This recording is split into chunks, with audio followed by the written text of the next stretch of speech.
initiated the loan at 3.1% interest, I believe. We paid $250,000 for a rate cap, and that rate cap kicked in at 6%. Well, interest rates went well above 6%, and for well more than 2 or 3 years, that rate cap in essence paid us over $2 million, I think 2.4 or $2.6 million, and it cost us $250,000. So huge opportunity there. On the flip side, we also bought a rate cap at $1 million that never exceeded the interest rate that we set the rate cap at. And so it never paid out anything. So that one cost us $1 million. And so you can go both ways with that. But, I think one other thing that really interest rates affect in real estate markets and their returns is refinance risk. Most operators are buying a property with the intent of executing some business strategy that's going to increase NOI.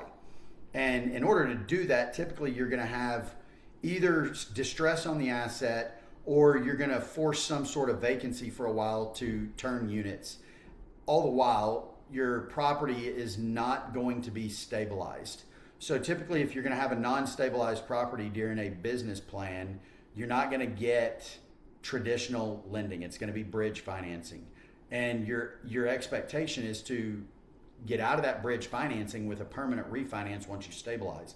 Well, if interest rates go up, and in circumstances like over the last 3 years, we saw interest rates more than double and in some cases triple. And when you go to refinance, the amount of capital that you're getting out on the new loan is predicated around what your NOI is and how much that NOI can cover the debt service.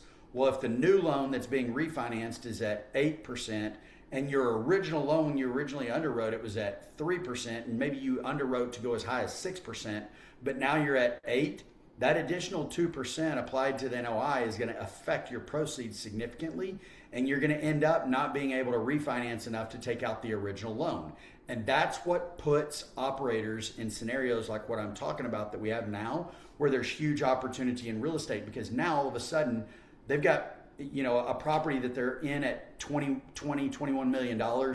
They've got a $15-16 million loan, and they're only going to be able to refinance $12 million. Well, if they don't have $4 million liquid, they're going to be in a heap of trouble. And that's what we've seen tons of now. And so the bank ends up stepping in and taking the asset, and they've got a $14 million loan that they're happy to walk away with now at 10, 11, or $12 million because they've had to take it back.